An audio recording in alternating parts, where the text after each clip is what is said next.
He describes it as the Wild West. Of course, we're talking about carbon credits. The man describing them as that way is Dave Aiken, a UNL professor specializing in agriculture law and some policy things. So Dave, anytime I have a question, I appreciate you being willing to come in here and talk about what's going on. Of course, today's topic is carbon credits, and this is a space where there's frankly a lot of unknowns. But for our viewers and listeners today, let's start out with maybe if somebody's not very familiar with this topic yet, what's the high-level overview of what is a carbon credit?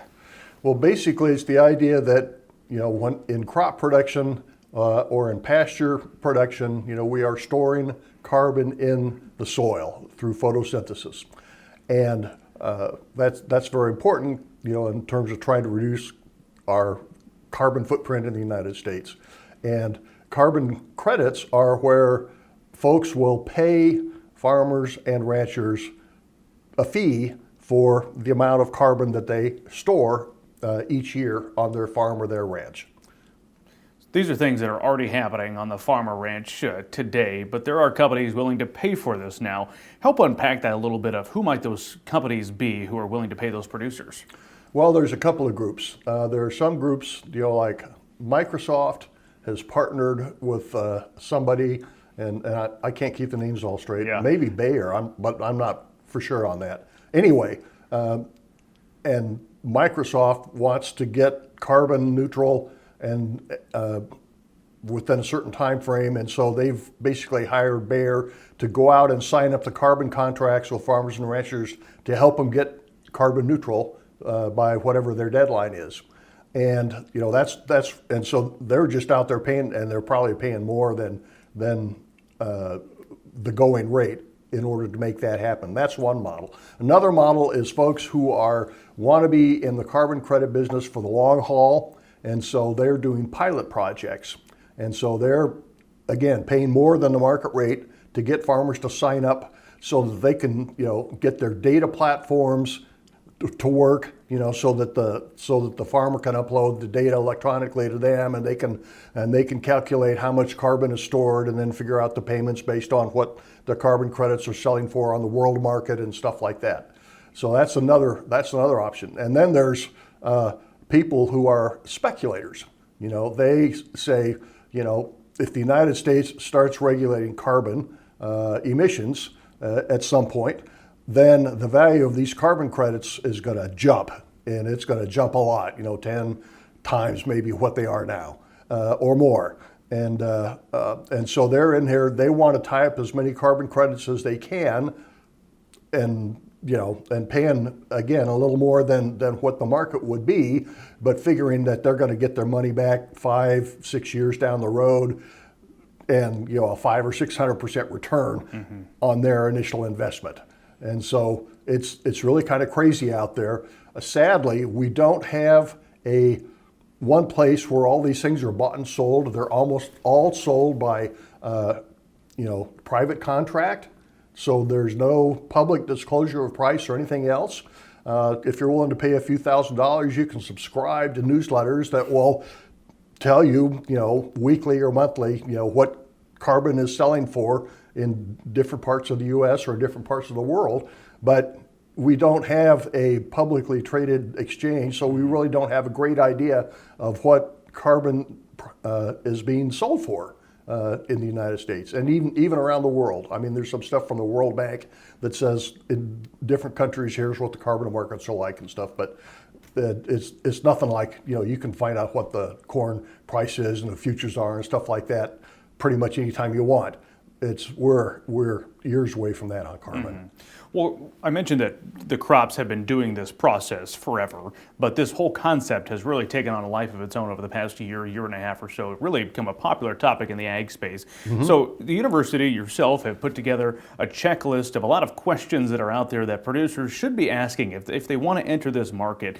Of course, we don't have time to get through all 11 of those, but there's a website where people can go to learn more. Want to just hit on a couple of those, though, Dave, and see what are some of the biggest issues that producers should be concerned about.